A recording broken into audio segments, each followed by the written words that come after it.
Muito bom, boa noite a todos vocês. Nós estamos na terceira aula do nosso curso O Ministério do Espírito Santo. Este é um curso livre, dedicado principalmente aos membros da nossa comunidade Atos, mas não só eles, todas as pessoas podem participar.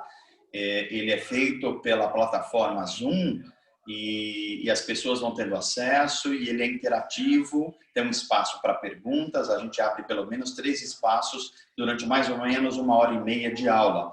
Então, as inscrições têm que ser feitas com a Nani ou com o Valdir, pelo WhatsApp, e aí você vai recebendo o material, vai tendo acesso à plataforma Zoom, e vai recebendo também os materiais no grupo e o material editado, tá bom? Então, sejam todos bem-vindos. Nós estamos começando, então, agora a nossa terceira aula e vamos começar com uma oração. Vamos orar?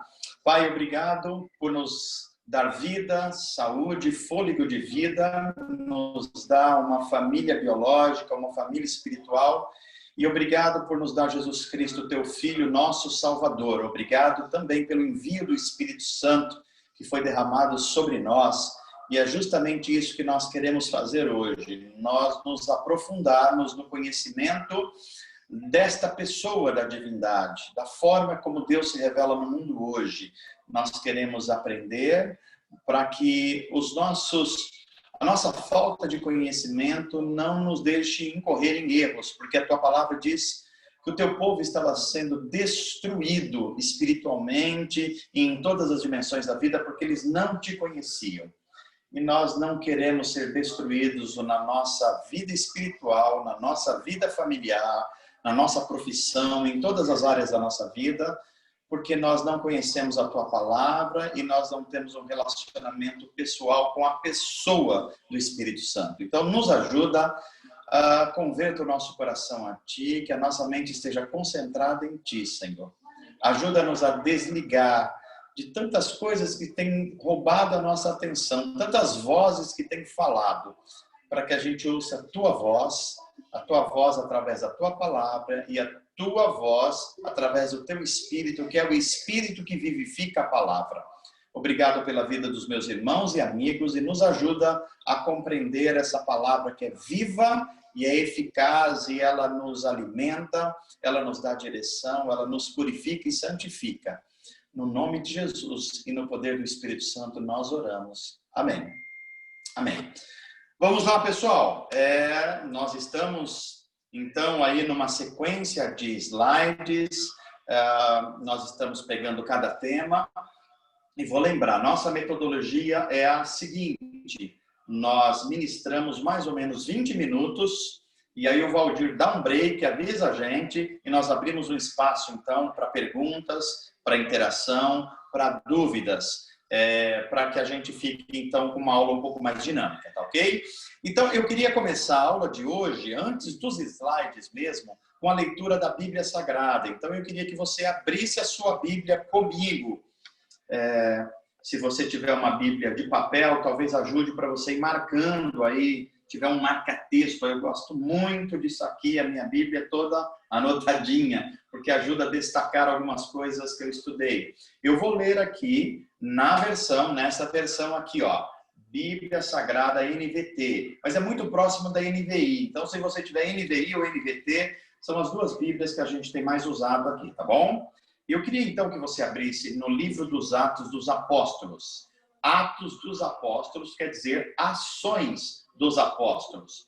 É um livro que conta o início da igreja fundada por Jesus e os apóstolos, e como nós somos ensinados como a igreja de Jesus foi se estabelecendo na história, como o Espírito Santo direcionou as ações, como ele deu dons, como ele ungiu pessoas, como ele se derramou sobre toda a humanidade, de forma geral e de forma especial na vida da igreja, dos nascidos do Espírito.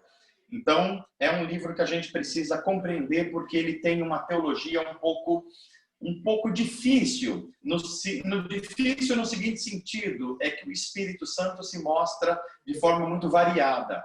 E aí a gente tem que tomar cuidado para não cometer erros de interpretação bíblica e a gente aprender a enxergar cada um desses eventos sempre com seu devido contexto, com a doutrina correta cristã, para que a gente possa aplicar a nossa vida e compreender os tempos que nós estamos vivendo e receber o enchimento do Espírito Santo.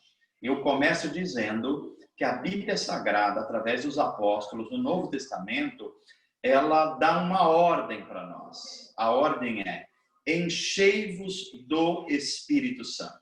Não há outra opção para um cristão. A única opção é sermos cheios do Espírito Santo. Não é possível ser um discípulo de Jesus, ser um cristão, sem ser cheio do Espírito Santo. A questão é, o que é ser cheio do Espírito Santo? Nós já falamos um pouco, vamos falar mais, mas eu vou dar aqui só alguns encaminhamentos. A própria Bíblia Sagrada deixa claro que ser cheio do Espírito Santo envolve pelo menos 4 ações. Envolve mais, mas pelo menos 4 ações que são chamadas disciplinas espirituais. Primeiro, uma vida diária de oração. Não é possível ser cheio do Espírito Santo sem orar. Orar não é uma coisa que nós temos que ter vontade para fazer. Se você só ora quando tem vontade, você não entendeu ainda a ação do Espírito Santo e você não entendeu o que é oração. Oração é um ato de obediência. Você só tem vontade de orar depois de ter começado a orar. Se você esperar orar para começar, jamais isso vai acontecer. Porque não é algo natural em nós, é algo que o Espírito age em nós. E o que nós precisamos fazer é primeiro obedecer. Simplesmente a Bíblia está mandando você orar. Você começa a orar querendo, não querendo, estando com vontade, não estando com vontade. Aí esse ato de obediência abre as portas para que o Espírito Santo te ajude a se conectar com os céus. Ok? Essa é a primeira coisa para ser cheio do Espírito Santo. A segunda coisa: leitura devocional da Bíblia Sagrada diariamente. Sem você se alimentar da palavra de Deus, jamais você vai ser uma pessoa cheia do Espírito Santo. Então, a leitura, claro que a leitura, ela pode e deve ser uma leitura estudiosa, mas aqui nós estamos nos referindo principalmente a uma leitura devocional. O que é uma leitura devocional?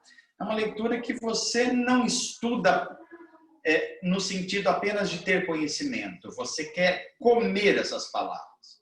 Você quer mastigar essas palavras. Então, uma leitura devocional, normalmente ela envolve pouco texto bíblico, mas você lê várias vezes para essa palavra ir entrando para dentro de você. Os Salmos têm um papel especialíssimo na leitura devocional. Claro que os Provérbios também, claro que outras partes da Bíblia, mas principalmente os Salmos são fundamentais, e os Evangelhos. Salmo e os Evangelhos são fundamentais para a gente se alimentar da palavra de Deus. Segunda coisa, primeiro oração, segundo leitura devocional da Bíblia. Terceiro, você se reunir com os outros cristãos para orar e para estudar a Bíblia. Sem isso, você também não consegue ser cheio do Espírito Santo.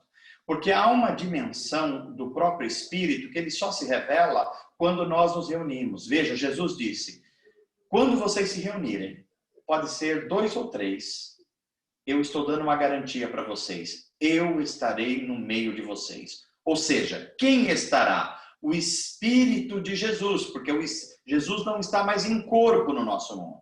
É o Espírito dele. Portanto, é o Espírito de Jesus que é o Espírito Santo. Então, é fundamental que a gente compreenda isso.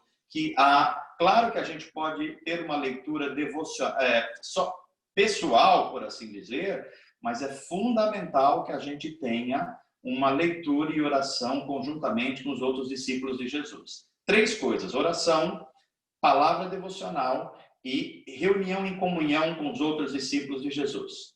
E uma 4ª coisa que nós vamos falar depois, explicar com calma, é aquilo que nós chamamos de jejum. Depois eu vou explicar com um pouquinho mais de calma, porque tem muita coisa que tem sido feita e dita e que não tem a ver com jejum bíblico. E nós vamos estudar corretamente isso, tá bom? Então, estou falando de 4 disciplinas, pelo menos, tem algumas outras que nós vamos falar, mas que nos faz nos encher do Espírito Santo. Sem essas 4 coisas, você pode falar do Espírito, você pode falar em línguas, que é um dom e não é ser cheio do Espírito. Você pode fazer um monte de coisas e não ser cheio do Espírito Santo. Qual é o sinal, a evidência de que eu sou cheio do Espírito Santo? Quem está cheio do Espírito Santo, movido por essas disciplinas espirituais, vai apresentar o fruto do Espírito: amor, alegria, paz, bondade, mansidão, domínio próprio. Se essas coisas não aparecerem na nossa vida, nós devemos questionar se nós estamos sendo cheios do Espírito Santo. Deu para compreender até aí? Tranquilo? Então vamos lá. Então, achei aí Atos dos Apóstolos, a partir do capítulo 1. Depois que você achou, eu quero que agora você entenda a ligação dos evangelhos com o livro dos Atos dos Apóstolos. Então, depois que você achou, faz uma marcaçãozinha aí e volte um pouquinho a Mateus 28. Mateus 28, para a gente entender a ligação dos evangelhos com o livro de Atos dos Apóstolos. Mateus 28 é o último dos capítulos do livro de Mateus. Então vamos lá, eu dou um tempinho para vocês acharem aí e a gente começa a leitura conjunta. Mateus 28. Mateus 28 é o capítulo que trata da despedida de Jesus dos seus discípulos. Jesus foi morto numa sexta-feira, ele entrega o seu espírito por volta das 15h. Então ele fica no sepulcro, no túmulo, a sexta-feira, o sábado, e no domingo de manhã é a ressurreição. Do domingo de manhã, Jesus aparece pela primeira vez em dois ambientes. Ele aparece no domingo da ressurreição, tanto para os discípulos no caminho de Emaús, quanto para as pessoas que estavam orando num cenáculo. São as duas primeiras aparições de Jesus. E depois, Jesus vai aparecendo uma série de vezes, pelo menos 7 vezes ele aparece. Ele aparece para os discípulos, ele aparece para as mulheres, e Paulo vai dizer que ele aparece num evento para mais de 500 pessoas de uma vez só. Então, Jesus aparece com o seu corpo ressurreto, mas durante 40 dias. Então, da ressurreição de Jesus, no domingo, ele fica no nosso mundo durante 40 dias. No 40º dia, ele reúne os seus discípulos e diz: agora eu vou voltar para o Pai. O que significa isso? Eu vou voltar para a dimensão céus. Eu vou voltar para o meu lugar de autoridade. Eu tive que esvaziar a minha autoridade. Não é que eu deixei de ser Deus. Eu tinha os poderes de Deus, mas não os utilizei, porque eu estava sendo também homem, um ser humano. Agora eu vou ser reinvestido desse poder. Portanto, eu me torno agora alguém que tem todo o poder, toda a autoridade sobre todos os homens, sobre toda a história humana e sobre todo o cosmos. É isso. Jesus retornar ao céu significa ele assumir a sua plena autoridade como Deus. Mas ele não deixa de ser homem. Jesus jamais deixará de ser homem. Ok? A sua humanidade perfeita será para sempre. Tá ok? Então, é fundamental a gente entender o texto que vem em Mateus 28 agora. Então, leia comigo o texto de Mateus 28, a partir do verso 18. Mateus 28, 18. O Valdir está nos ajudando muito bem, Valdir. Obrigado pelo seu apoio de sempre. Nós vamos ler a partir do verso 18. Mateus 28, 18. Diz assim: Jesus se aproximou deles e disse, lembrando, Jesus já ressuscitou, Jesus agora reúne os seus discípulos na Galileia e avisa que ele vai subir aos céus. Faz 40 dias que ele ressuscitou. Faz 40 dias, ok? E ele então diz aos seus discípulos, olha a primeira palavra, toda a autoridade no céu e na terra me foi dada. É fundamental que a gente entenda o que está acontecendo aqui. Enquanto Jesus estava neste mundo, ele era Deus e ele era um ser humano. Só que ele abriu mão do seu poder de ser Deus. Então agora ele está sendo reinvestido desse poder. ele está indo para os céus é uma dimensão de reinado de Jesus Cristo. Então ele está dizendo agora, eu ressuscitei, eu estou sendo glorificado, ou seja, a glória de Deus está sobre mim novamente, plenamente, e eu tenho uma autoridade agora que ela é plena. Então ele diz, toda autoridade foi me dada nos céus e na terra. E ele diz, portanto, que agora eu tenho essa autoridade, eu também estou dando essa autoridade a vocês. Veja que agora os discípulos de Jesus estão sendo investidos de uma nova autoridade.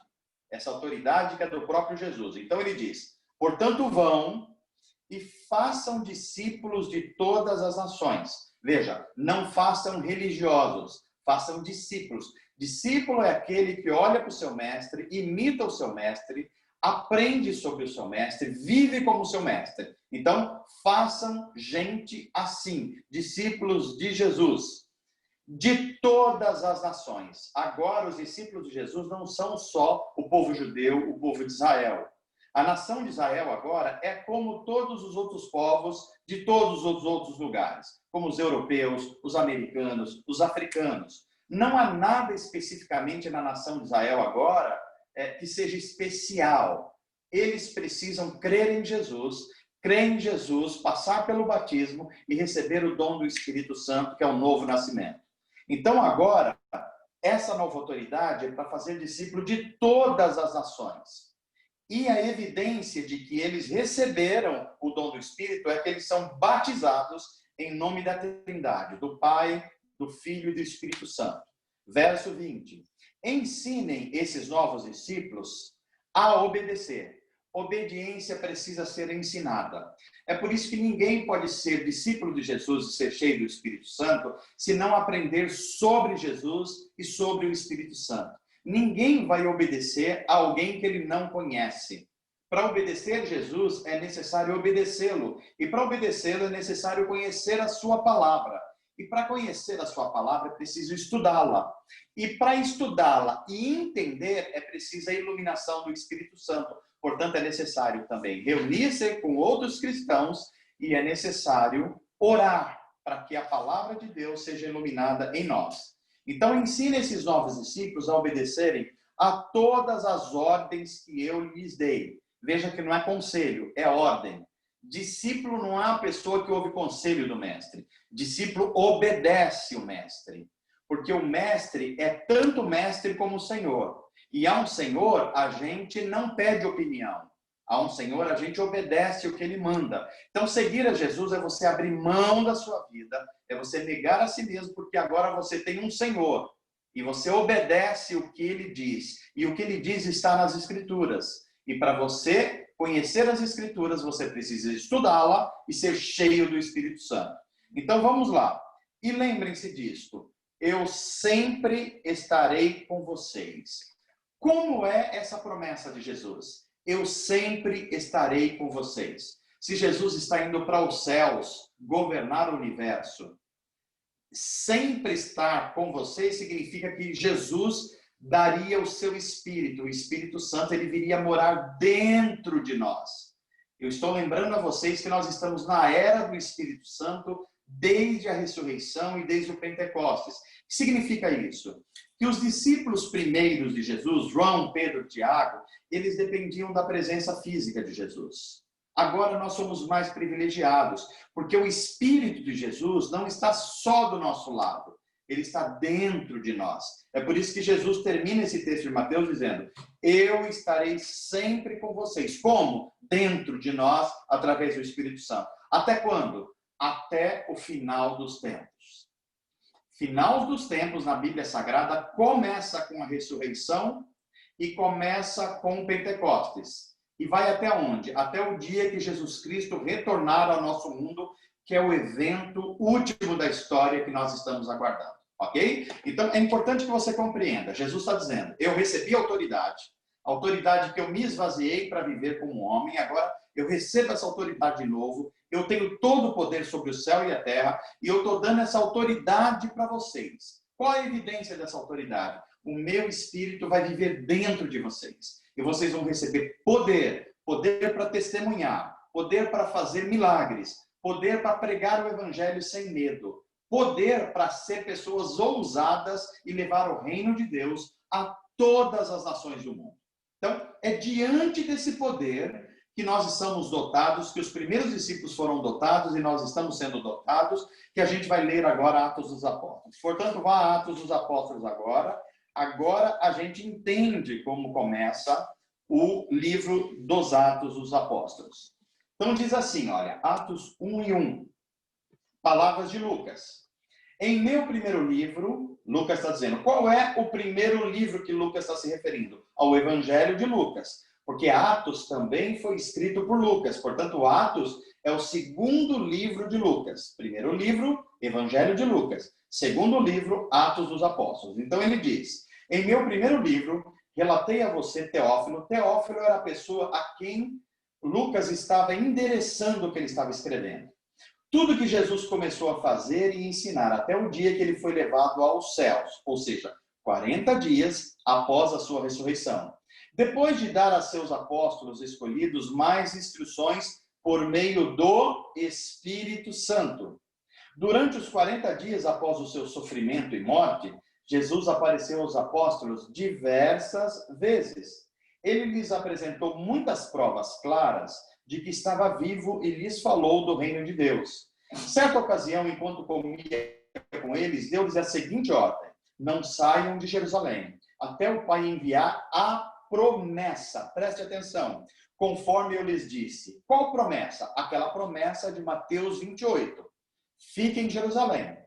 Vocês vão receber um derramamento do Espírito. E esse derramamento do Espírito vai vir com uma autoridade para vocês testemunharem o meu poder e o reino de Deus. Então ele diz, fiquem em Jerusalém conforme eu lhes disse antes. E no verso 5 diz, João batizou você com água, ou seja, um sinal de arrependimento, porque o reino de Deus estava chegando. Mas, dentro de poucos dias, ou seja, mais 10 dias, vocês serão batizados com o Espírito Santo. É um tema que nós vamos ensinar paulatinamente a partir de agora o que é o batismo com o Espírito Santo. Mas o texto seguinte diz, então os que estavam com Jesus lhe perguntaram, Senhor, será esse o momento que o Senhor restaurará o reino de Israel? Eles estavam falando, vai acabar o mundo? O templo vai ser destruído, o Senhor vai fazer um terceiro templo? Jesus respondeu, verso 7, o Pai já determinou o tempo e a ocasião para que isso aconteça. E não cabe a vocês, meus primeiros discípulos, saberem. Vocês, o que é importante para vocês, diz Jesus, no verso 8, vocês receberão poder espiritual quando o Espírito Santo descer, for derramado sobre vocês. E com esse poder, vocês serão as minhas testemunhas em toda parte. Presta atenção agora nessa linguagem de Atos dos Apóstolos. Vocês serão minhas testemunhas em Jerusalém. Jerusalém era a capital de Israel e ficava mais ou menos no meio de Israel. Portanto, ficar em Jerusalém é ficar no centro da onde o reino de Deus seria expandido. Então, fiquem em Jerusalém, ou seja, fiquem no local onde vocês já estão. E depois, o reino, depois de Jerusalém, ele vai ser espalhado para toda a Judéia. Judéia é uma região inteira da parte sul de Israel, a parte de baixo. No Brasil, corresponderia mais ou menos o que a gente chama de região sul-sudeste. É o que a Bíblia está chamando de Judéia. Então, primeiro em Jerusalém, depois na parte sul de Israel, que é a Judéia. E depois, em Samaria. Samaria já era a área central de Jerusalém e era considerado já um lugar fora de uma nação, que é a nação de Jerusalém. Ou seja, o reino virá para o lugar onde você está, Jerusalém. O reino virá para a região onde você mora, Judéia, mas o reino virá também para os outros povos que moram perto do seu estado, do seu país, Samaria. E o que mais? Em todos os lugares mais distantes da terra. Síria, Egito, todos os lugares onde o evangelho seria espalhado. Verso 9. Depois de ter dito isso, foi elevado numa nuvem. Presta atenção aqui, porque aqui já vem uma linguagem que tem a ver com o ministério do Espírito Santo. Elevado numa nuvem aqui não quer dizer que uma dessas nuvens que a gente vê no céu pegou Jesus deixou ele envolto e levou isso. Não tem nada a ver com isso. Não é dessa nuvem que o texto de Lucas está dizendo. Nuvem aqui significa glória de Deus. Então, a glória de Deus se manifestou, colocou Jesus no meio, Jesus envolto nessa glória, como sinal de autoridade, e elevou ele a uma dimensão de comando, de reinado, de governo, que é dos céus. Então, depois de ter dito isso, foi elevado numa nuvem, ou seja, recebeu a glória de Deus, a autoridade de Deus. E os discípulos não conseguiram mais vê-lo. Claro que não conseguiram. Ninguém consegue ver a glória de Deus e ficar de pé e ficar vivo. É por isso que eles não conseguiram. Senão, eles não suportariam. Nem Moisés conseguiu ver a glória de Deus. Vocês lembram isso no Antigo Testamento. Então, eles continuaram a olhar, verso 10, atentamente para o céu. Até que 2 homens vestidos de branco, Lucas é muito cuidadoso com a linguagem dele, com 2 homens vestidos de branco, porque Lucas está escrevendo para um público que não conhece as escrituras como os gregos. Então, ao invés de colocar anjos aqui, porque os gregos tinham dificuldade de pensar em anjos, ele coloca na linguagem dele 2 homens vestidos de branco. São anjos. Lucas só está facilitando o entendimento dos gregos e nosso aqui também. Apareceram de repente no meio deles e disseram: homens da Galileia. Esse termo aí é importante também. Galileia era a parte norte de Israel e é onde vivia o pessoal mais simples, o pessoal do campo, o pessoal com menos estudo. Então era como se eles chamarem assim, homens do interior, ou como se eles falassem assim, pessoal meio caipira. Era essa linguagem, homens da Galileia. Por que vocês estão parados, olhando para o céu? Esse Jesus que foi elevado no meio de vocês ao céu, voltará, ou seja, ele retornará no final da história, do mesmo modo como viram subir. Que modo? Em poder e em glória, como juiz de toda a terra. Ele não virá mais numa manjedoura, ele não virá mais para ser morto, agora ele virá como juiz, como Senhor Todo-Poderoso. Ok? Então é fundamental. Eu não vou ler agora, ou a partir do verso 12, porque é um texto meio longo, e eu quero que vocês leem depois, eu quero que vocês dêem um salto aí.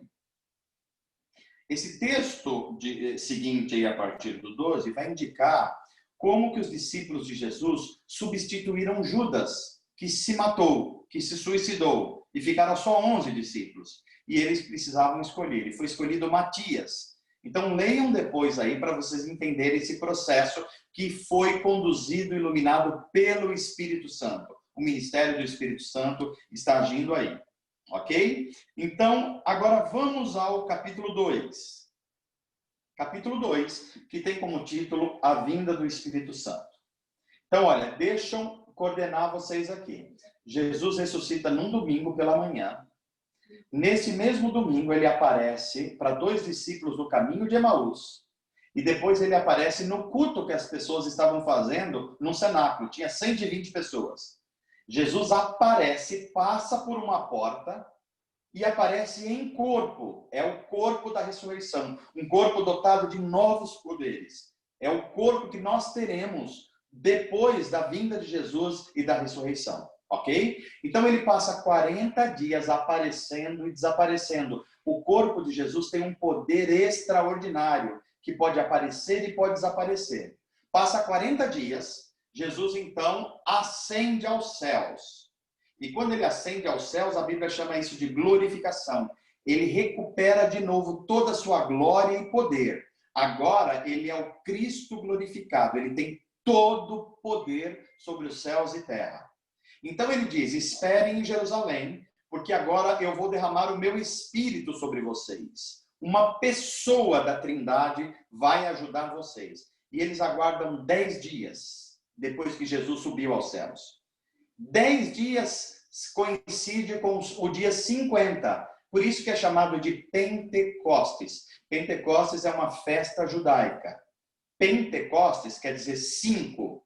5, ou no caso, aí 50 dias, é 5 e 0. 50 dias do quê? Do término da Páscoa. A Páscoa termina quando? No domingo que Jesus ressuscita. Jesus ressuscita no domingo de Páscoa. Passados 50 dias, por isso o nome Pentecostes, os judeus celebram o Pentecostes, que é uma celebração judaica. Jesus aproveita, Deus na sua infinita sabedoria, aproveita esse momento para enviar o Espírito Santo, porque tinha muita gente visitando a cidade de Jerusalém. Por isso que ele manda ficar em Jerusalém, porque Deus sabia que ele ia fazer uma revolução naquele dia especificamente em Jerusalém, que nós chamamos o dia de Pentecostes. Ok? Então vamos lá. Capítulo 2, verso 1 de Atos. No dia de Pentecostes, ou seja, 50 dias após a ressurreição, estavam todos reunidos num só lugar. Eles estavam num culto de domingo. De repente, veio do céu, preste atenção, um som. A primeira coisa que eles ouvem é um som. Um som como de um poderoso vendaval. Eles escutam um som, e o som parece de uma grande ventania. E esse som encheu toda a casa onde eles estavam juntos, assentados. Depois do som, verso 3, surgiu algo semelhantes a chamas ou línguas de fogo. Parece então que agora Deus se revela numa visão. Eles enxergam, além do som do vento, algo como se fosse uma língua de fogo que estava acima da cabeça deles. Eles têm visões de Deus. Olha o que está acontecendo. Que pousaram sobre cada um deles como um sinal de que o Espírito Santo, representado ali como fogo purificador, e que estava ungindo eles, estava vindo sobre eles. Por isso que é pousar sobre eles.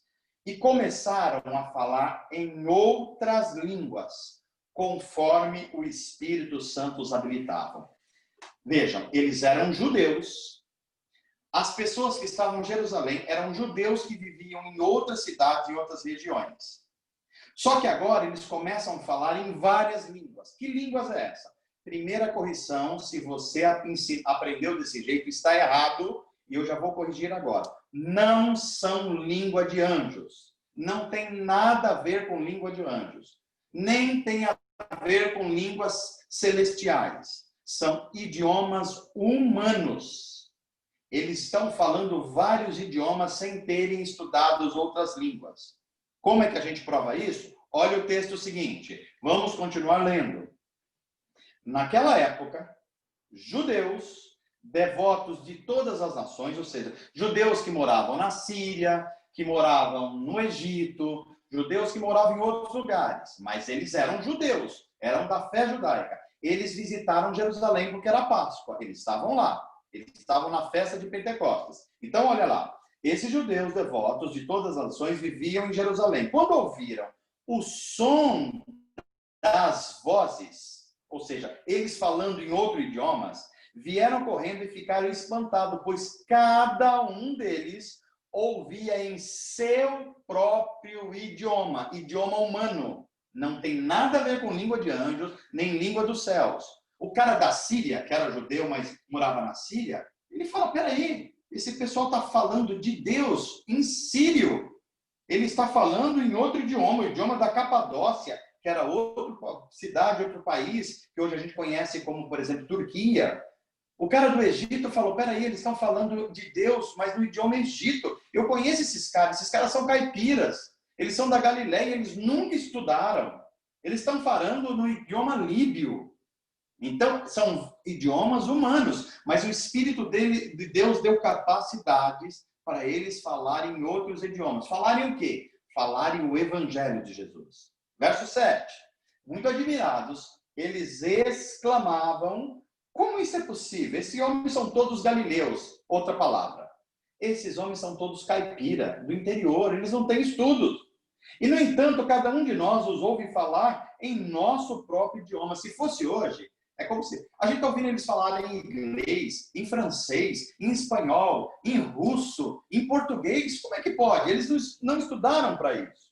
Então, eles dizem, estão aqui partos, medos, elamitas, habitantes da Mesopotâmia, da Judéia, gente da Capadócia, do Ponto, da província da Ásia, da Frígia, da Panfilha, do Egito e de regiões da Líbia próximas a Cirene. Tudo isso, cidades e países. E gente, inclusive, de Roma. O texto, tanto judeus como convertidos ao judaísmo. Em algumas bíblias aparece como prosélitos. Gente de Creta, ou seja, os cretenses. Gente da Arábia, os árabes. E todos nós ouvimos essas pessoas falarem na sua própria língua sobre as coisas maravilhosas que Deus está fazendo. Verso 12. Admirados e perplexos, eles perguntaram uns aos outros: o que está acontecendo aqui? O que significa isso? Outros que não entendiam, dizendo: essa gente, eles estão bêbados, eles tomaram muito vinho e eles estão bêbados logo pela manhã. Ouvindo isso, Pedro se dirige corajosamente, cheio do Espírito Santo, verso 14. Então Pedro deu um passo à frente com os 11 apóstolos e dirigiu-se em alta voz à multidão e disse: ouçam com atenção. Todos vocês, povo da Judeia e habitantes de Jerusalém, escute o que lhes digo. Essas pessoas que estão falando em outras línguas não estão bêbadas, como alguns de vocês pensam, pois são apenas 9 horas da manhã. Pelo contrário, o que vocês estão vendo foi predito há muito tempo, por exemplo, pelos profetas, como o profeta Joel. O que o profeta Joel diz? Pedro descreve aí no verso 17. Nos últimos dias, disse Deus, derramarei meu espírito sobre todo tipo de pessoa. Os seus filhos e as suas filhas vão profetizar. Os jovens terão visões de Deus. E os velhos sonharão, terão sonho, terão alegria, farão projetos. Naqueles dias derramarei meu espírito até mesmo sobre os servos e servas, os empregados, os escravos, até mesmo sobre servos e servas, e eles também profetizarão, ou seja, eles falarão de Deus. Farei maravilhas em cima no céu e sinais embaixo na terra. Sangue, fogo e nuvens de fumaça. O sol se escurecerá, uma fala profética para o fim do tempo. E a lua se tornará vermelha como sangue, antes que chegue o grande e glorioso dia do Senhor. Grande e glorioso dia do Senhor é a palavra de Pedro para o último dia, quando Jesus Cristo retornar ao nosso mundo com todo poder e glória. 21. Mas todo aquele que invocar o nome do Senhor será salvo. Invocar é o conjunto de se arrepender, ser batizado e incluído na família de Deus e agora viver uma vida nova conforme os valores do reino de Deus. Isso é invocar o nome do Senhor. Não é falar, Jesus Cristo, eu te amo. Não, não é isso. É uma sequência, é se converter, é receber o dom do Espírito Santo e é passar a viver como discípulo de Jesus dentro do reino de Deus, com os valores do reino de Deus. Ok? Verso 22 diz assim: povo de Israel, escute, Deus aprovou publicamente Jesus, o Nazareno, ao realizar milagres, maravilhas e sinais por meio dele, como vocês bem sabem. Ele foi entregue conforme o plano pré-estabelecido por Deus e o seu conhecimento prévio daquilo que aconteceria. Com a ajuda dos gentios, ou seja, os não-judeus que desconheciam a lei, vocês, os judeus, o pregaram na cruz e o mataram. Mas Deus o ressuscitou, libertando-o dos horrores da morte, pois ela não pode mantê-lo sob o seu domínio. A respeito dele, o rei Davi disse. Portanto, agora Pedro vai explicar aí que os profetas haviam predito o que aconteceu. E ele fala, aquilo que os profetas predisseram está acontecendo entre nós. Nós começamos a viver a era do Espírito. A prova disso, que o Espírito de Jesus está em nós, dentro de nós, é que nós recebemos uma nova língua. Nós falamos idiomas que a gente não falava. Há um novo poder sobre nós. E nós vamos sair agora para evangelizar o mundo e testemunhar de Jesus. Eu quero que vocês continuem lendo agora. E talvez, Valdir, a gente tenha agora, já passado os primeiros 20 minutos, passou um pouco mais, mas de já vir perguntas a partir de agora. A nossa pausinha aí, Valdir, tá bom? 36. Excepcional. Agora, Valdir, então pode abrir os microfones. Vamos até aí, as dúvidas que surgiram, as perguntas, as questões, e a gente vai começar a responder para a gente ser um pouco mais interativo. Pode mandar.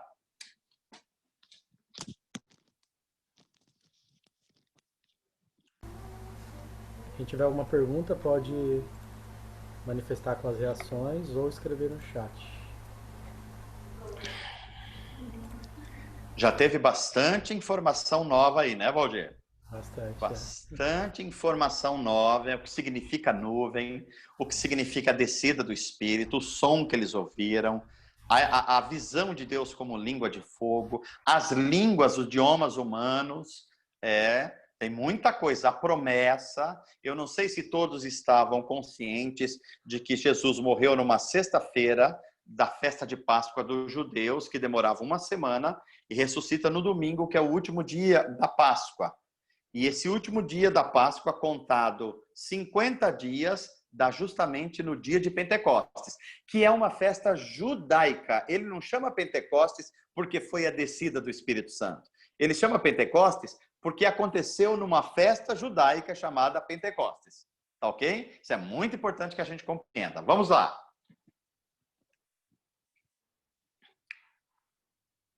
Valdir, eu não estou te ouvindo. A Vitória tem uma dúvida? Vou abrir o microfone. Então vamos lá. Vitória, deixa eu achar onde ela está aqui.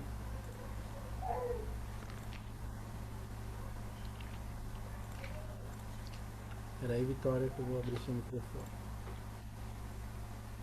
Pode ativar o seu som, Vitória. Oi, boa noite. Boa noite. Eu fiquei com uma dúvida aqui no capítulo 2 de Atos, no versículo 11, que você meio que falou assim por cima, quando fala tanto judeus como convertidos ao judaísmo. Aí aqui eu não entendi direito, você falou que ali no judaísmo está escrito como prosélito, alguma coisa assim. Prosélitos. Então vamos lá. Deixa eu já explicar essa parte aqui, Vitória. Então, judaísmo é a religião de Moisés, a religião que é orientada pela lei de Moisés e pelos profetas judeus. Quando Jesus vem ao mundo, ele vem como um judeu, mas ele vem agora trazendo o reino de Deus. E o reino de Deus é o passo adiante do judaísmo. Então, o cristianismo, ele recupera tudo a revelação de Deus no judaísmo, mas agora toda essa revelação, ela encontra a sua completude em Jesus. Então, as pessoas que estavam ali em Jerusalém eram judeus que seguiam a religião judaica, a lei de Moisés. Os discípulos já estavam se tornando cristãos. Por quê? Porque agora eles andaram com Jesus, eles receberam os ensinamentos de Jesus, eles agora já sabiam que Jesus ressuscitou, portanto a lei de Moisés foi cumprida em Jesus, e agora, depois da ressurreição, eles perceberam que Jesus foi aos céus, recebeu todo o poder. Então, a vinda do Espírito Santo era a promessa do Espírito de Jesus. Mas os judeus que estavam fora dessa reunião de 120, eles eram judeus comuns, eles não sabiam o que estava acontecendo. Então, tinham judeus que eram judeus nascidos em Israel e tinham judeus que eram de outros países e cidades e que se converteram à religião de Moisés, o judaísmo. Em outras versões, isso aparece como prosélitos. Prosélitos quer dizer gente que não é judeu de nascimento, que é de outro país e se converteu à religião judaica. Isso que significa prosélitos do judaísmo. Deu para entender?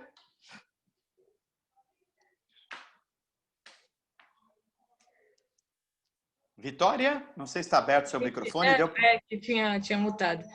Eu entendi. Então, o judaísmo, aqui fala, convertidos ao judaísmo, então é referente aos que não eram judeus. Isso, né? Judeus de nascimento e de religião, porque judaísmo é tanto nascimento civil e como é uma religião também, as duas coisas, tá? Entendi. E aí os judeus que vêm anteriormente os judeus que é de nascimento mesmo, mas não do judaísmo, da religião. Exatamente. O judeu que é judeu de nascimento, ele já nasce dentro de uma religião judaísmo. Tá ok? Então, quem nascia naquela época, não hoje em dia, porque hoje em dia Israel já é uma outra coisa, mas naquela época, quem nascia em Israel era um israelita convertido à religião de Moisés, portanto, um judeu de nascimento e de religião. Agora, tinha gente que não nasceu em Israel e não era da religião judaica, era da Síria, era da Capadócia, era do Egito. Mas se eles crescem no Deus de Abraão, eles se convertiam ao judaísmo. Essa conversão ao judaísmo é chamado prosélitos. Entendi. Ok? Entendi. Legal, Vitória. Muito bom. Mais alguma pergunta aí de outras pessoas também? Mano, tem uma da Cristiane Mota. Vai lá. Por que hoje se fala em língua dos anjos? E é um idioma que só algumas pessoas têm a capacidade de entender. Olha só, Cris, excelente pergunta. Eu vou falar mais detidamente mais para frente. Eu só vou dar aqui uma iniciação a esse respeito.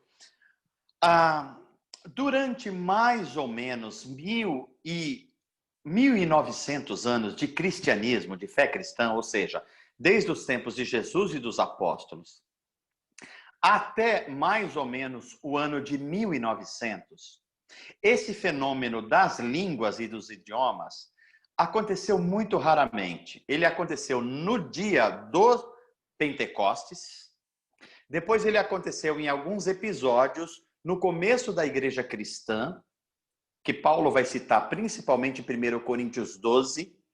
Depois esse fenômeno, ele foi desaparecendo porque ele era um sinal da descida do Espírito Santo e de que o Espírito Santo estava governando a igreja.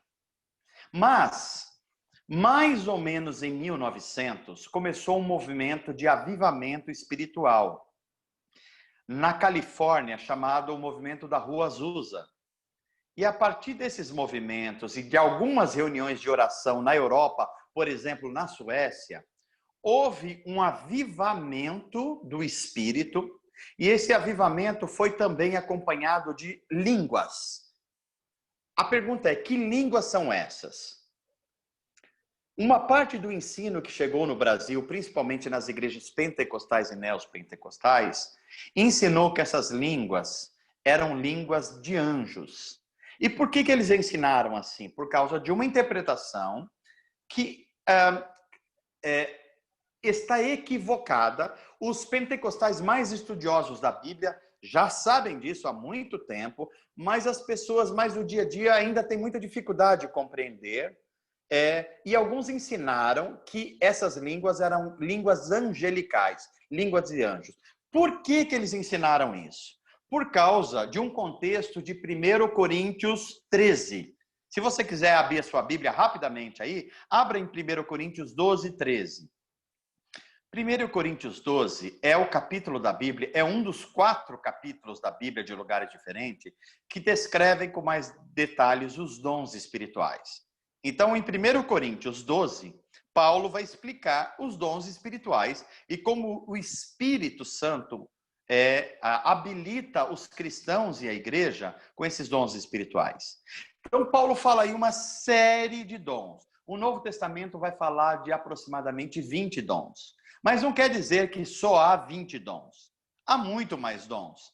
Essa é uma descrição dos dons espirituais, ok? E quando chega no capítulo 13, Paulo vai dizer, olha, o Espírito deu muitos dons à igreja e ele deu a cada pessoa conforme ele quis dar, para a edificação do corpo de Cristo. Mas tem um dom que é superior a todos os outros dons. E aí ele começa o capítulo 13. É por isso que ele começa, o último verso do capítulo 12 diz, portanto, desejem intensamente os dons mais úteis, ou seja, os dons que as pessoas compreendem mais, que abençoam mais a igreja. Então ele continua dizendo, agora, porém, eu vou lhes mostrar um estilo de vida que supera os demais. Em outras versões vai dizer assim, um dom superior. Qual é esse dom? 13:1 diz, se condicional, se eu falasse a língua dos homens e dos anjos, percebam, é uma condicional.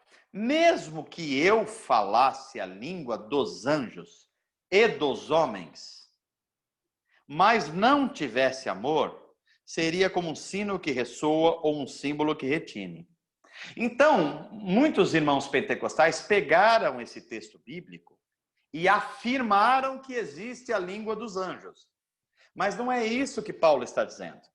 Paulo está dizendo, olha, vocês estão achando que os dons espirituais são coisas maravilhosas? Portanto, mesmo que eu tivesse todos esses dons, se eu não tivesse amor, não ia adiantar para nada. Ele falou, ó, vocês são encantados com as coisas dos céus. Mesmo que eu falasse a língua dos céus, que vocês se encantam tanto, ele não está falando que cantam.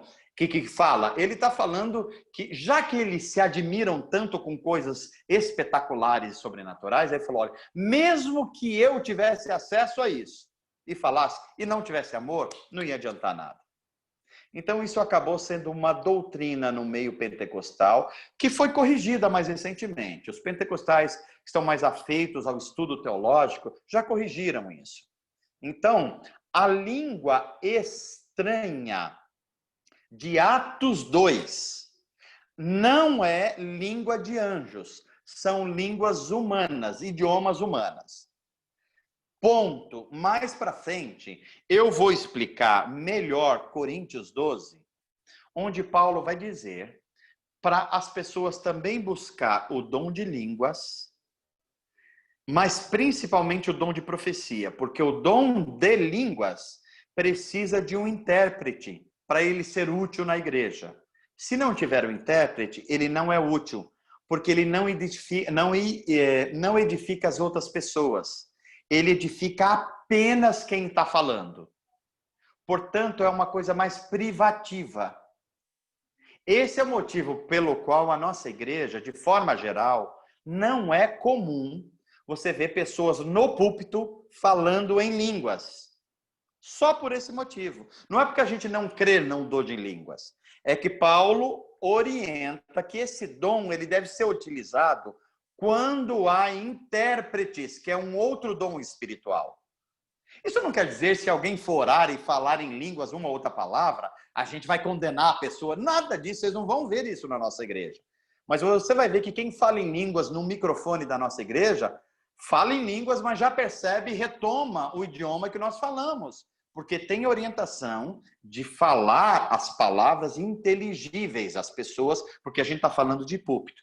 Agora, se nós estamos falando numa reunião de oração e uma pessoa tem o dom de língua e só cristão está participando, jamais a gente vai coibir alguém a falar em línguas. Agora a pergunta é, que língua é essa? São idiomas humanos ou é um tipo de linguagem espiritual? Este é uma grande dificuldade de interpretação. Parece que Paulo está falando, em Coríntios 12, de uma linguagem do espírito que isso é comunicado ao espírito humano. Mas o que nós podemos afirmar com certeza, não é língua de anjos. Em nenhum lugar está escrito hoje. Possivelmente é uma linguagem espiritual, porque Paulo vai dizer, só quem tem o dom consegue compreender essa edificação no espírito, ok? Então eu espero ter respondido. Primeiro, Atos 2, são idiomas humanos. Segundo, não é língua de anjos. Como não é língua de anjos também em 1 Coríntios 12.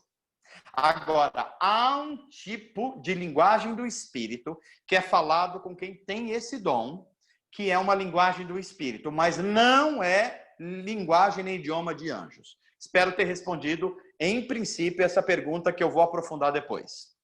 Tem mais uma ou duas aí, Valdir? Tem, mano. Tem uma da Gorete. Eu acho que você deve ter respondido, passado perto da resposta. E eu vou aproveitar essa da Gorete aqui e vou emendar com uma minha também, dentro dessa sua última linha de raciocínio. Vamos lá. Eu vou deixar da Gorete por último, que eu acho que dá para fechar o raciocínio.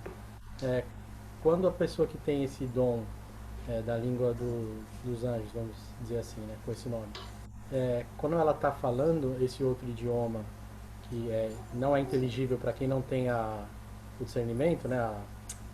O dom, isso. Essa pessoa, ela quer dizer, essa mensagem que ela está transmitindo, ela recebe do próprio Deus ou de um anjo? Não sei se tem como saber, né?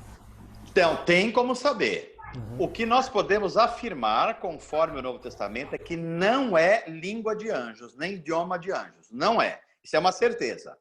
Agora, são 2 episódios diferentes. Atos dos Apóstolos 2 são idiomas humanos, ponto final.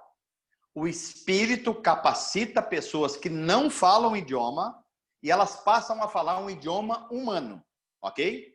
Agora, 1 Coríntios 12 é uma outra coisa, que eu vou ensinar detidamente, mas é uma outra coisa. É uma linguagem espiritual que só é discernida pelo espírito humano e edifica a própria pessoa. Não é que uma pessoa traduz isso, não. O espírito humano dela é alimentado pelo Espírito de Deus através de uma linguagem espiritual. Não é que alguém recebe e fala, olha, eu sei traduzir tudo. Não é isso não que acontece. É uma edificação, é uma alimentação do espírito da pessoa que está falando em línguas. E, de novo, não é língua de anjos, é uma linguagem espiritual. Respondi? Sim, era essa a dúvida. E aí a da Gorete, ela pergunta se tem algum nome que é dado para essa língua. Não há um nome. É por isso que o Novo Testamento, nas suas melhores linguagens e traduções, chama dom de línguas. Em algumas versões aparece dom de línguas estranhas. Por que estranhas? Porque elas não fazem parte, nesse caso, dos idiomas humanos. Eles não fazem parte. Embora o Espírito Santo, Gorete, possa usar pessoas hoje no nosso tempo, e há relatos na história da igreja, missionários que foram ministrar o evangelho na China, e o Espírito Santo dotou eles de uma capacidade de falar e ouvir o idioma mandarim, que é o idioma chinês. O Espírito continua fazendo isso de forma mais rara. Tá ok? Mas essa língua que é dito em 1 Coríntios 12 é uma linguagem do Espírito, não é uma linguagem humana inteligível que alimenta o espírito humano. A pessoa se sente revigorada no espírito, ainda que ela não saiba traduzir isso aí. Tá ok? Mano, se tiver mais um tempo, a Juliana fez uma. Então vamos lá, vamos lá. Porque é mais comum... É mais comum ouvir ver pessoas com dom de falar em línguas, é mais comum do que as de interpretar. Isso tem 2 motivos.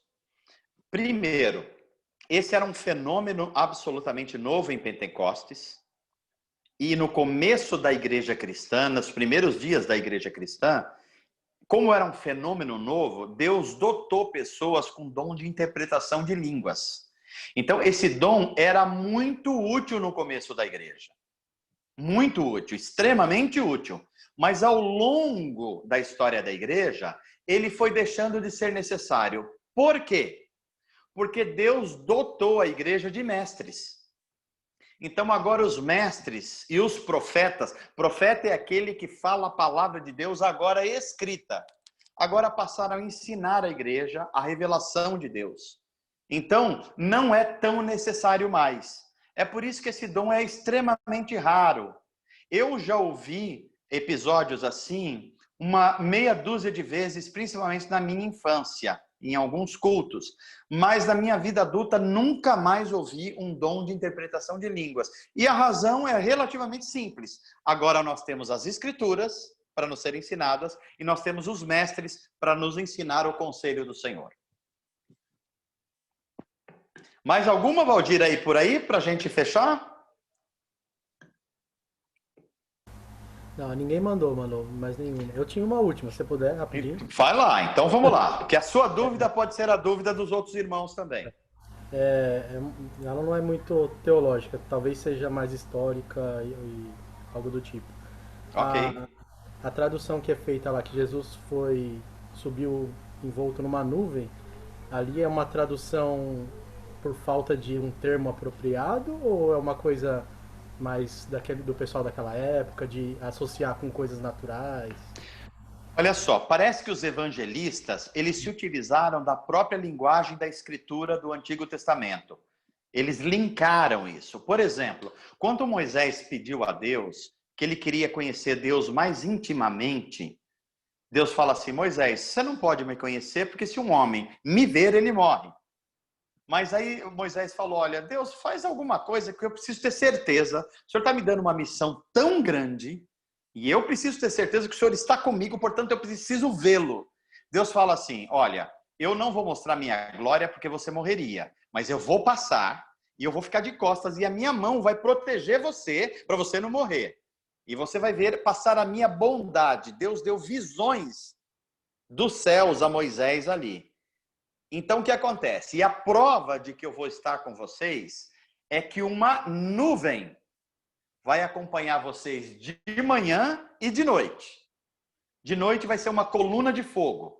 E de dia vai ser uma coluna de nuvem. O que significa isso? A glória de Deus vai acompanhar a nação de Israel enquanto eles estiverem no deserto até chegar em Canaã, terra prometida.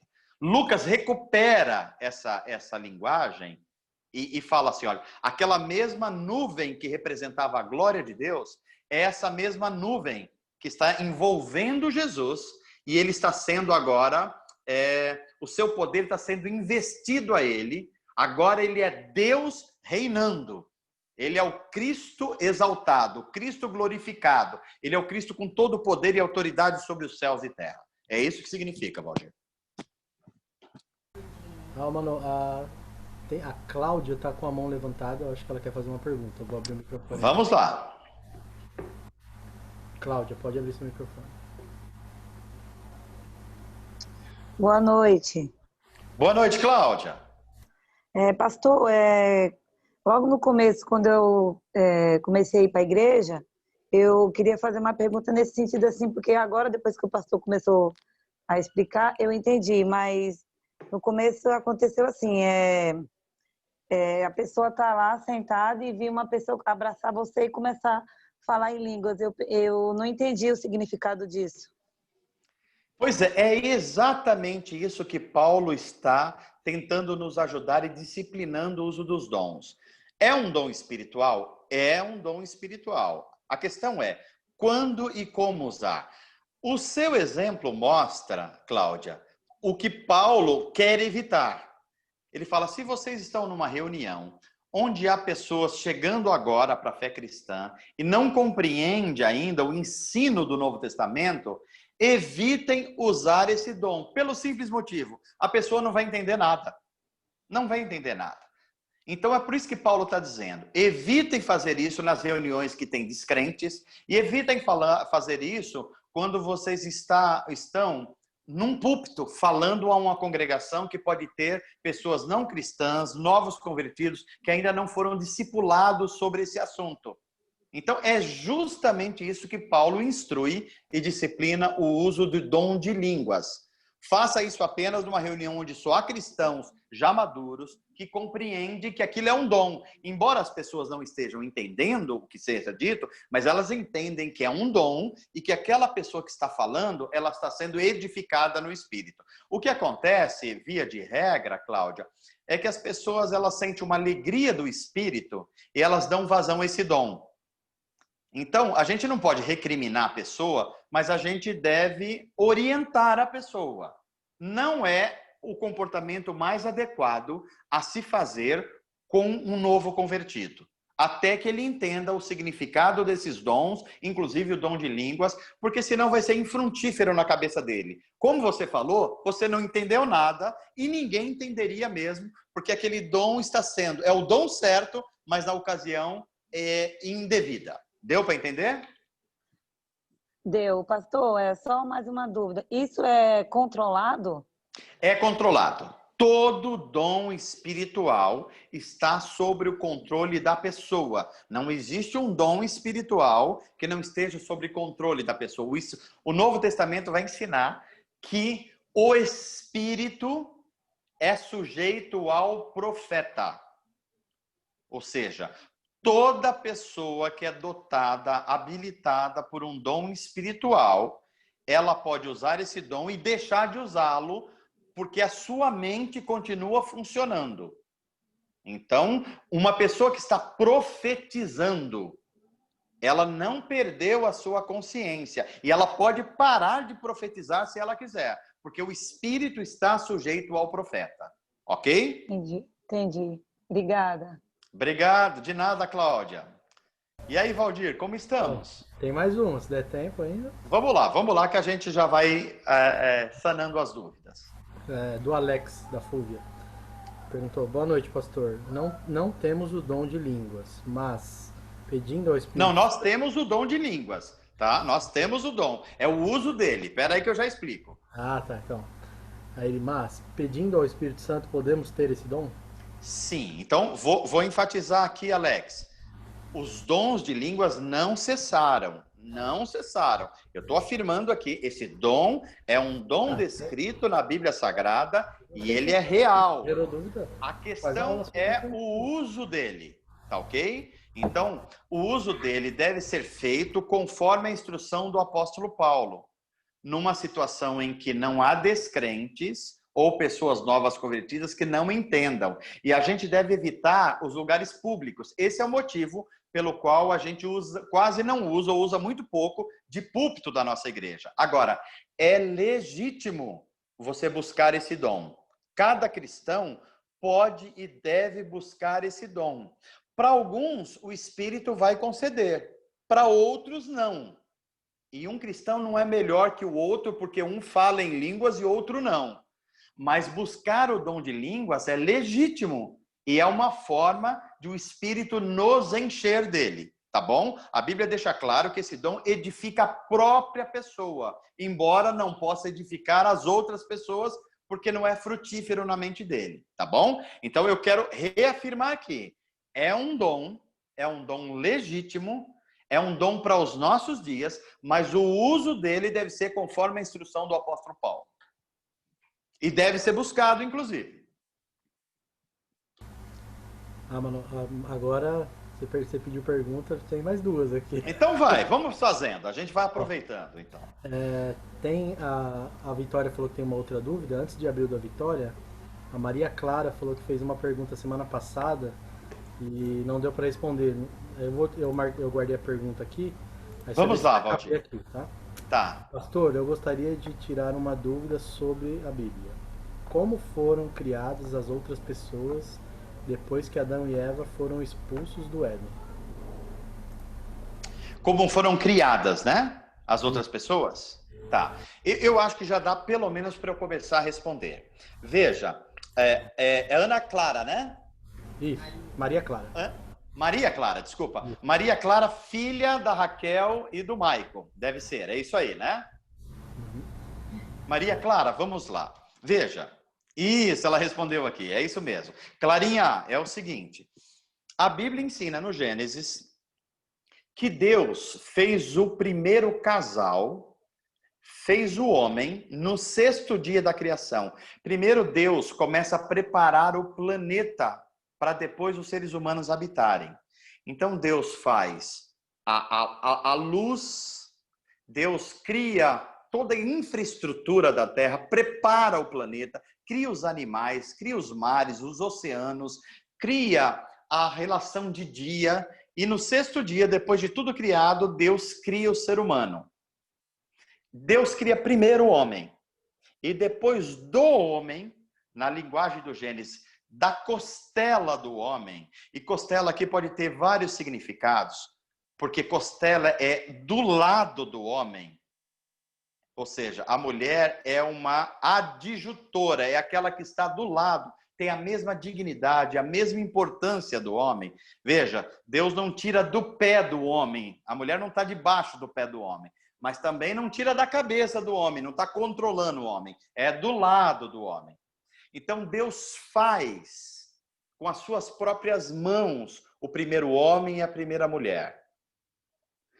Depois disso, porque o primeiro ser humano nascido é Adão, o segundo é Eva, e Eva é tirado de Adão. Mas depois disso, Deus estabelece a procriação humana. O ato sexual, então, passa a servir para os seres humanos como um ato de santidade, de beleza. Então, Deus coloca algumas regras sobre isso. Primeiro, Deus dá a beleza e o prazer do sexo aos seres humanos, com 2 objetivos. O primeiro objetivo é a procriação, para que a raça humana se perpetue. Então, desde então, os seres humanos passam a nascer de uma gravidez de uma mulher, o qual é concebido um bebê a partir do relacionamento sexual entre um homem e uma mulher. Então, a procriação é a concepção, a gravidez da mulher e a luz é o modo pelo qual Deus passa a trazer os seres humanos ao mundo. E o segundo motivo pelo qual Deus dá sexualidade humana para os seres humanos é que, além de procriar, eles deem alegria e prazer um ao outro. Então, o prazer do homem no sexo não é para o homem, é para a mulher. E o prazer da mulher no sexo não é para a mulher, é para o homem. É por isso que um homem não pode obrigar uma mulher a fazer coisas no sexo. E uma mulher também não pode obrigar um homem, porque eles estão pecando. E o sexo, conforme a Bíblia Sagrada, só pode ser realizado dentro de uma aliança de vida, que é o casamento. É uma aliança com o cônjuge e com Deus. É por isso que os cristãos dizem que o sexo não pode acontecer nem fora do casamento e nem antes do casamento. Porque antes do casamento não há uma aliança de vida. E fora do casamento, obviamente, não há uma aliança de vida. Então, o sexo é permitido por Deus para a procriação e para o prazer mútuo dentro de uma aliança de vida, que é a aliança do casamento. Então, os seres humanos passaram a vir ao mundo através dessa aliança de amor, através da concepção no útero de uma mulher, que depois dá à luz a uma criança que é criada por um pai e por uma mãe. Espero ter respondido, pelo menos por enquanto, depois a gente vai aprofundando. Mais alguma, Valdir? Tem uma da Vitória, vou abrir o microfone dela. Vamos lá. Ela vai ler e ela complementa. Surgiu outra dúvida com a dúvida do Valdir. Sobre a nuvem. Vai lá, Vitória. Eu vou ler aqui. Então, Lucas usou essa palavra apenas no sentido figurado, pensando nas colunas de fogo e nuvens que Moisés mencionou, só para a gente ter uma imagem, porque em Atos 2, os discípulos não viram exatamente o que era exatamente, né? Porque se vissem a glória de Deus, eles morreriam. Certo? Não, parcialmente. Deixa eu explicar um pouquinho melhor, Vitória. Isso não significa que os discípulos, naquela hora, não viram uma nuvem. É muito provável que eles viram uma nuvem física. O que eu estou me referindo é o significado disso. O significado disso é a glória de Deus. Ou seja, se Jesus não desaparecesse naquela nuvem, que é a glória de Deus em volta, provavelmente os discípulos que estavam olhando para ele não resistiriam.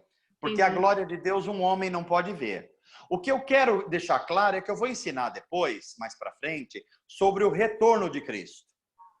E o retorno de Cristo, os evangelistas vão dizer, e Paulo também, que Cristo vai voltar numa nuvem, com poder e grande glória. Então eu quero já ensinar desde agora que não é uma nuvem cumulonimbus. Que Jesus não vai vir nessa nuvem que a gente está vendo.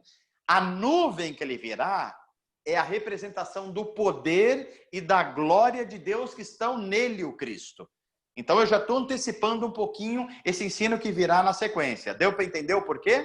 Entendi. Antes eu estava vendo essa nuvem como a glória, mas então Jesus estava subindo e aí começou a ser envolto em glória e aí para os discípulos não morrerem, uma nuvem envolveu ele.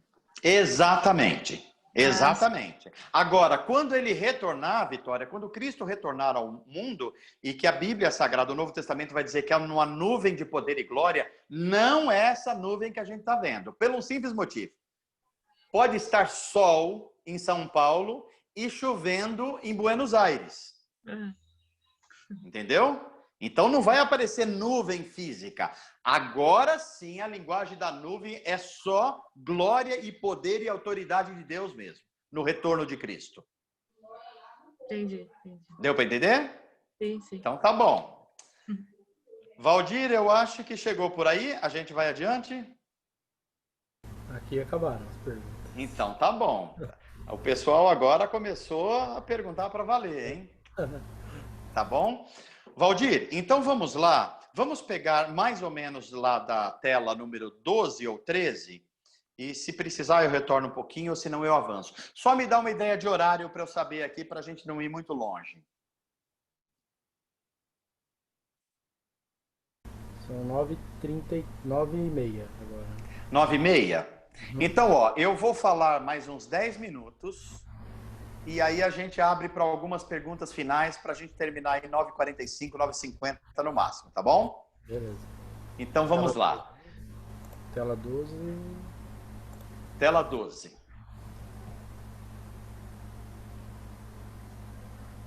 Essa aí, Valdir? Isso, essa é a 12. Então vamos lá. Gente, vai uma tela anterior então, por favor, na 11. Isso, ó. Isso, essa aí. Vamos essa aí, a partir daí. Gente, olhem para essa tela. Esse mesmo Espírito que veio em Pentecostes e doutor os discípulos e as outras pessoas de dons espirituais, começa uma nova era. Agora Deus se revela no nosso mundo, principalmente através do Espírito Santo. O Espírito Santo é o agente executivo de Deus no mundo. Ninguém agora vê Jesus como pessoa e, evidentemente, o próprio Deus Pai, que é Espírito, também não. O nosso relacionamento direto agora é com a pessoa do Espírito Santo, que aponta sempre para Cristo. Ok? E nos revela a bênção, a graça e a glória de Deus até onde nós podemos suportar. Esse mesmo Espírito que agora é dado de forma derramada para viver em nós, ele agia no Antigo Testamento, mas de uma forma que ele visitava pessoas específicas, ele não era derramado. Então é por isso que eu quero reforçar aqui, olha. O Espírito Santo, ele age desde a fundação do mundo. Ele não apareceu em Pentecostes. Em Pentecostes ele apareceu em plenitude e com derramamento, mas ele já agia. A Bíblia vai informar que durante a criação, o Espírito Santo estava formatando a natureza e a criação com a Trindade, Pai, Filho e Espírito Santo, ok?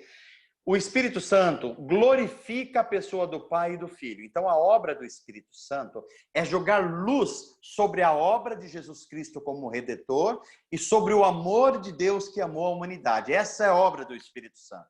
Terceiro lugar, o Espírito Santo ilumina a revelação das Escrituras. Toda a revelação de Deus para a salvação dos seres humanos já nos foi dada nas Escrituras. Já nos foi dada. O problema é que nem sempre a gente compreende. A gente precisa do Espírito Santo para iluminar essa nova revelação. Isso aqui a gente já corrige um problema dos tempos modernos. Se alguma pessoa, dizendo ser profeta de Deus, diz que tem uma nova revelação de Deus, que Deus não deu para ninguém, só está dando para ela, nós devemos rejeitar. Vou repetir. Se uma pessoa que diz que é profeta de Deus e diz que tem uma nova revelação de Deus, que não é sustentada pelas Escrituras, nós devemos rejeitar conforme os próprios apóstolos ensinaram. Então, o que o Espírito faz hoje é iluminar o que nós não estamos enxergando, mas já está lá. Eu vou dar um exemplo aqui que eu dei na aula passada, uma analogia para a gente entender. Imagine um quarto bem decorado, com tudo que precisa. Um grande quarto com tudo que precisa. Todos os móveis, tudo está lá. Só que a luz é bem baixinha. Quando a gente entra, é muito provável que a gente só vai ver o que está pertinho da porta. Um móvel aqui, uma coisa lá. Mas todos os móveis estão lá. Quando o Espírito Santo foi derramado e quando nós buscamos o Espírito Santo ser cheios, o Espírito Santo joga uma luz sobre esse quarto. Então, a gente está vendo agora não só o que está perto da porta, mas a gente começa a ver todo o quarto. A pergunta é, o móvel já estava lá? Já estava lá. Porque Jesus já revelou tudo que ele tinha a revelar para a humanidade ser salva. Mas agora a gente precisa que o Espírito Santo jogue luz sobre essa revelação, para que a gente compreenda todo o propósito de Deus para nós, ok? Quarto lugar, o Espírito Santo conduz o crente, o nascido de novo. desde o primeiro dia da conversão dele, do nascimento espiritual, até o último dia que ele viver nesse mundo e partir para o Senhor, ou Jesus Cristo vier e nos arrebatar para ser o último dia da história e começar o novo tempo de Deus, a nova era de Deus. Então, ele faz esse trabalho completo, desde a conversão até o último ato de santificação de Deus em nós, que é no dia da nossa partida ou no dia do retorno de Cristo e, portanto, o arrebatamento da igreja. Ok? Próxima telinha, Valdir. Então, olha, entre vários aspectos da pessoa do Espírito Santo, o Espírito Santo está no mundo, atuando de forma plena, derramada, trazendo novo nascimento, santificando, gerando graça comum, gerando as coisas boas de Deus no mundo, gerando salvação na igreja, atuando basicamente em 4 áreas, dando poder espiritual para a gente vencer o pecado, para vencer a nossa carne pecaminosa e o mundo. O Espírito Santo dá poder. O Espírito Santo também nos purifica. É o relacionamento com o Espírito Santo que leva a gente a não pecar contra Deus. O pecado é uma coisa estranha para nós. E a gente, quando peca, se arrepende e volta a se purificar com a oração e com a palavra de Deus. Terceiro lugar, o Espírito Santo é aquele que revela. Revelar aqui é iluminar as Escrituras e a pessoa do Espírito Santo. Não é ficar fazendo adivinhações, não. A gente não pode, como cristãos maduros, entrar por esse caminho que muita gente acha que o Espírito Santo está revelando quem vai casar, revelando que profissão a pessoa vai ter. Não, isso não é revelação do Espírito Santo e um cristão maduro deve ficar atento para não cair nesses enganos e se machucar espiritualmente e depois ficar com raiva de Deus, da igreja. Não, se você é bem instruído biblicamente, você vai ver que o Espírito Santo revela aquilo que eu ainda não consigo ver na pessoa de Jesus e nas Escrituras. E em quarto lugar, o Espírito Santo unifica. Gente, a igreja seria impossível se não fosse a ação do Espírito Santo unindo as pessoas. A igreja é o único lugar do mundo onde o instruído e o não instruído pode chamar um outro de irmão. O que tem dinheiro e o que não tem dinheiro pode chamar o outro de irmão. O negro e o branco pode chamar o outro de irmão. O que tem só o primário, o que tem doutorado, pode chamar o outro de irmão. Por quê? É o Espírito Santo agindo neles que unifica as pessoas e todos se reconhecem filhos de Deus, porque todos chamam a Deus de Pai e todos nós temos o mesmo valor diante de Deus. Nós fomos batizados no mesmo Espírito. O que nós temos diferente são dons espirituais para edificar o corpo de Cristo, que mais para frente nós vamos entrar com mais profundidade. Próxima tela, Valdir. E, ó, eu vou fazer essa tela aqui e a gente para as últimas perguntas para não estender demais. É muito importante que a gente compreenda que nós só temos a Bíblia hoje porque o Espírito Santo agiu para que a Bíblia Sagrada, que tem 66 livros, chegassem até nós. Se o Espírito Santo não agisse no nosso mundo, seria impossível a gente ter a Bíblia Sagrada à nossa disposição. Algumas informações. A Bíblia Sagrada foi escrita durante 1.600 anos. Ela levou 1.600 anos para ficar pronta. Antigo Testamento e Velho Testamento. O Velho Testamento tem 39 livros. O Novo Testamento tem 27 livros. A Bíblia Sagrada foi escrita por seres humanos inspirados por Deus. E aqui, aproveitando a pergunta da Cláudia, inspirados aqui não quer dizer que eles entraram em transe, não. Eles foram dotados de capacitação pelo Espírito, mas eles sabiam quem ele era. Eles eram quem eles eram de fato, só foram inspirados para escrever conforme a orientação do Espírito Santo. Então a Bíblia foi escrita por médicos, por professores, por vaqueiros. A Bíblia foi escrita por líderes militares. A Bíblia foi escrita por uma gama de pessoas das mais variadas profissões. Foram 40 deles, durante 1.600 anos. Agora, olha que coisa fantástica. Todos eles escreveram uma coisa alinhada com a outra. A Bíblia não tem nada que uma coisa negue a outra. Durante 1.600 anos, 40 pessoas inspiradas por Deus, das mais variadas etnias, das mais variadas formações culturais, das mais variadas profissões. Como isso é possível? A única resposta possível é: eles foram inspiradas pelo Espírito Santo. Então a Bíblia só tem um autor, que é o Espírito Santo. Mas ela tem 40 escritores que foram pessoas inspiradas pelo Espírito Santo. Então, o nosso slide diz: Deus resolveu se revelar, se dar a conhecer, através de um livro. Jesus Cristo e sua obra é o centro unificador e o assunto central de toda a Bíblia Sagrada. O Espírito Santo é o autor da Bíblia. A Bíblia só tem um autor. Quem é o autor? O Espírito Santo. E ele inspirou os seus escritores humanos, que foram 40 deles, num período de mais ou menos 1.600 anos, escrevendo em 3 idiomas: hebraico, aramaico e o grego.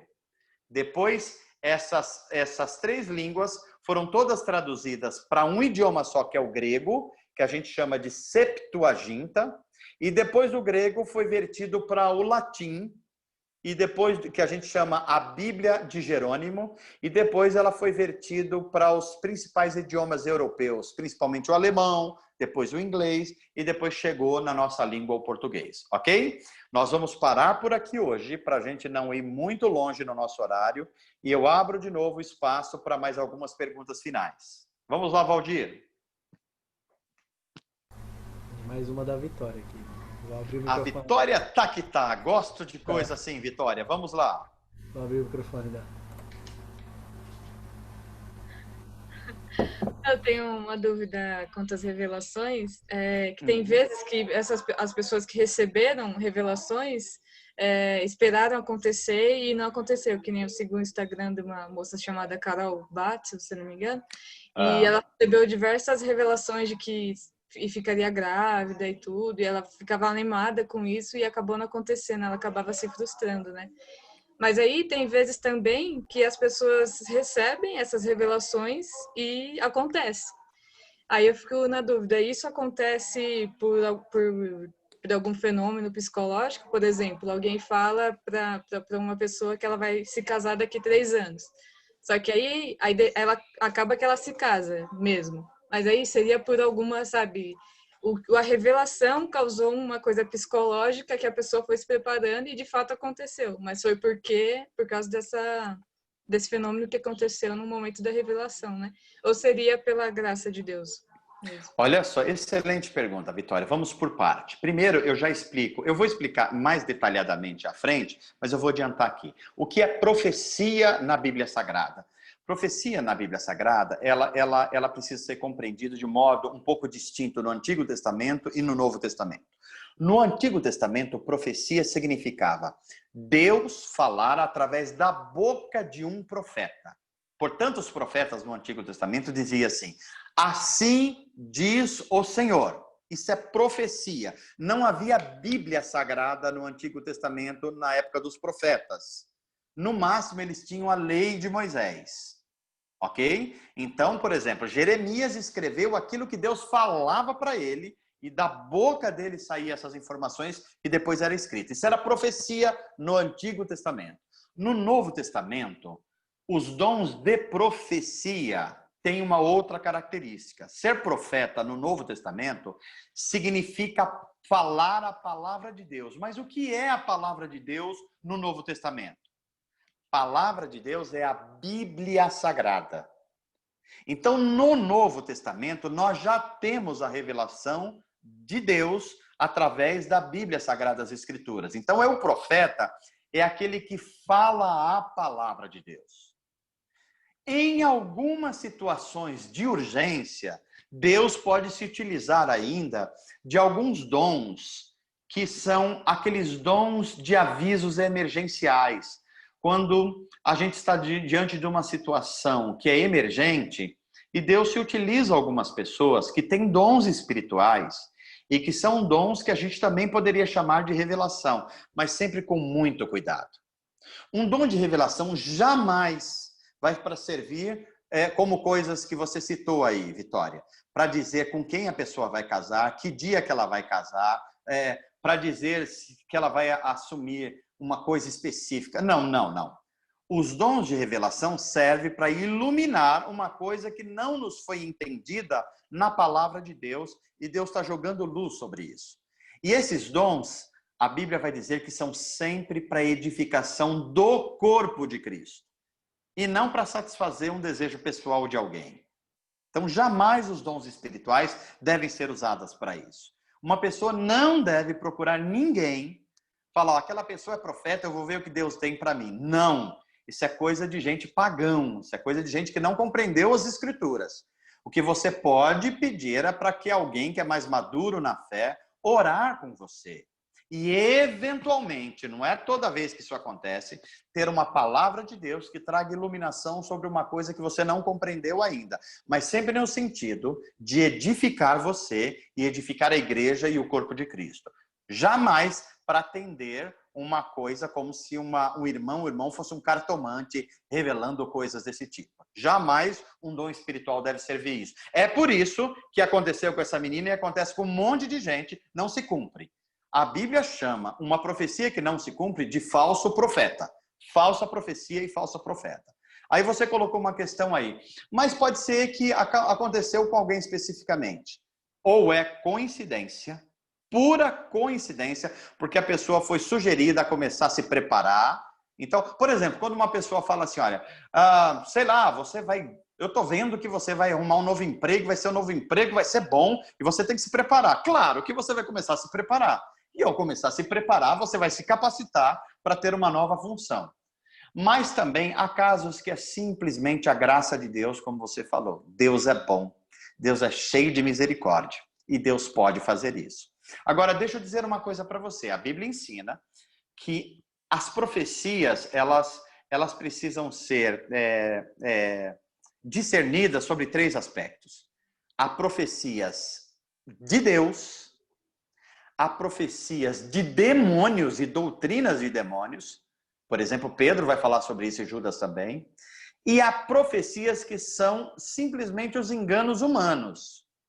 Então, a gente deve tomar muito cuidado, porque há coisas que uma pessoa fala que não é de Deus. Mas a gente deve tomar muito cuidado para falar, então, se não foi de Deus, é o demônio. Não. A Bíblia também avisa que há pessoas que se sugestionam, se autossugestionam, e estão pensando, estão tendo um desejo, eles querem que isso aconteça, só que eles usam o nome de Deus e não deveriam fazer. Deveriam falar, eu tenho um conselho para você que eu gostaria de dar. Eu até acho que foi Deus que colocou no meu coração. Aí isso é sóbrio. Mas não podem dizer, ninguém no nosso tempo pode dizer, assim diz o Senhor para você. Não. Isso era só no Antigo Testamento, enquanto nós não tínhamos a revelação das Escrituras, enquanto o Espírito Santo não foi derramado sobre toda a carne. Ok? Mano, tem uma da semana passada do Emerson. Então vamos lá.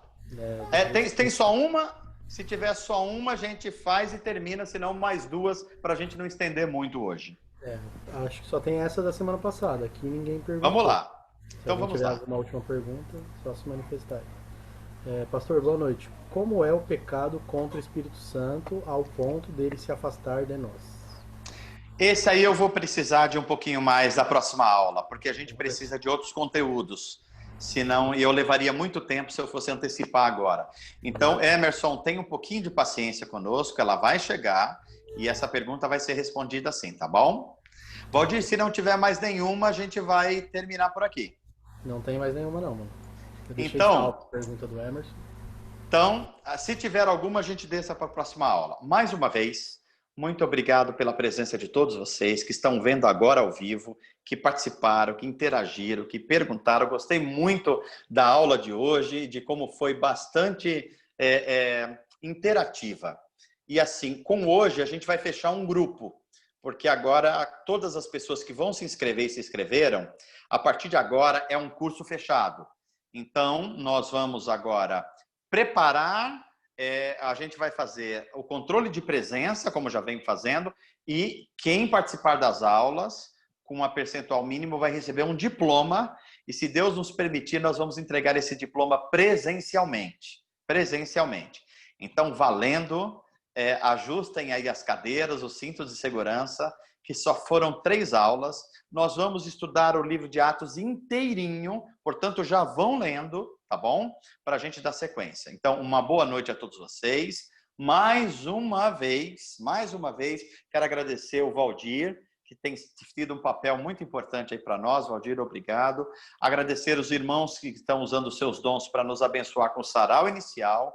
Agradecer o trabalho da Nani também, que tem cadastrado as pessoas e feito um trabalho excepcional, tá bom? Deus abençoe vocês. Uma boa noite a todas, todos e todas, e até a próxima aula. E o Valdir vai dar um break agora e eu fico com o Valdir e a Nani, se eles estiverem por aí, só para a gente fazer um fechamento.